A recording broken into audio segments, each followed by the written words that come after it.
ಟ್ರೈನಲ್ಲಿನೂ ಹೆಚ್ಚಿಗೆ ಪಿಕೆಟಿಂಗ್ ಎಲ್ಲ ಮಾಡ್ತಿದ್ದಾರೆ, ಸಿಬ್ಬಂದಿ ಎಲ್ಲ ಡಿಪ್ಲಾಯ್ ಮಾಡೋರು. ಸೊ ಅವರು ಅದ್ರ ಸರಿಯಾಗಿ ಫುಲ್ ಫ್ಲೆಜ್ ಜೊತೆ ಇದನ್ನು ಜೊತೆಲಿ ಪ್ಯಾರಲಾಗಿ ಇದನ್ನು ಮಾಡ್ತಾ ಬರ್ತಾ ಇದ್ದಾನೆ. ಒನ್ ಮ್ಯಾನ್ ಶೇಖ್ ಪಾಷಾ ಅಂತ. 4,40,000 ಎಲ್ಲ ಆಗಿದೆ.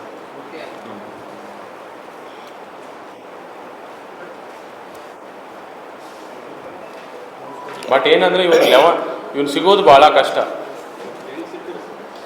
ಅದೇ ಈಗ ಇವನು ಓಡಾಡೋದೆಲ್ಲ ರೈಲ್ವೆ ಸ್ಟೇಷನ್ ಸುತ್ತಮುತ್ತಲ ಅದನ್ನೇ ಮಾಡ್ಕೊಂಡು ಓಡಾಡ್ತಾ ಇರ್ತಾನೆ. ಬಟ್ 10th ರೆಗ್ಯುಲರ್ ಆಗಿ ರೈಲ್ವೆ ಸ್ಟೇಷನು, ಬಸ್ ಸ್ಟ್ಯಾಂಡು, ಕಳ್ಳತನ ರಿಲೇಟೆಡ್ ಎಲ್ಲ ಪಿಕೆಟಿಂಗ್ ಎಲ್ಲ ಆಗ್ತಿದ್ದಾಗ ಕ್ರೈಮ್ ಟೀಮು ರೈಲ್ವೆ ಸ್ಟೇಷನಲ್ಲಿ ವಾಚ್ ಮಾಡ್ತಾ ಇದ್ದಾಗ ಇವರು ಓಡಾಡ್ತಾ ಇರೋದು ಅವರು ಕಂಡು ಬಂದಿದ್ರು. ಇಮಿಡಿಯೇಟಾಗಿ ಇವರು ನಮಗೆ ಅರೆಸ್ಟ್, ಬೇರೆ ಪ್ರಕರಣದಲ್ಲಿ ಇವನು ಆರೋಪಿ ಆಗಿದ್ದಾನೆ, ಇವನು ನಮಗೆ ಬೇಕಾಗುತ್ತೆ ಅಂತ ಅವ್ರನ್ನ ವಶಕ್ಕೆ ಪಡಿಸ್ಕೊಂಡು ಹಳೆ ಕೇಸಲ್ಲಿ ವಿಚಾರಣೆ ಮಾಡ್ತಿದ್ದಾಗ ಇವು ಹೊಸ ಪ್ರಕರಣಗಳು ನಮ್ಮ ಬೆಳಕಿಗೆ ಬಂದಿವೆ.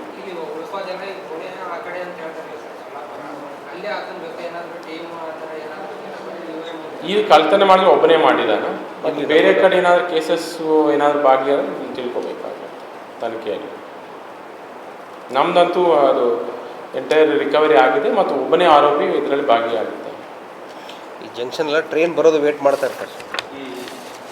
ವಾಡಿಯಲ್ಲಿ ಜಂಕ್ಷನ್ ಅದ, ಅವಾಗ ಆ ಟೈಮೇ ನಾವು ಸ್ವಲ್ಪ ಇವನ್ನ ಮನ್ಸು ಹಾಕಿ, ಯಾಕೆ ಭಾಳ ಸರ್ತಿ ಹುಡುಕಾಡ್ದ ಸಿಕ್ಕಿಲ್ಲ ಇವನು. ಪುನಃ ಬೊಂಬೆ ಎಲ್ಲ ಮನೆ ಮಾಡ್ಕೊಂಡಿದ್ದೆ, ಬಟ್ ನಮ್ಮವ್ರು ಸಿಕ್ಕಿರಲಿಲ್ಲ.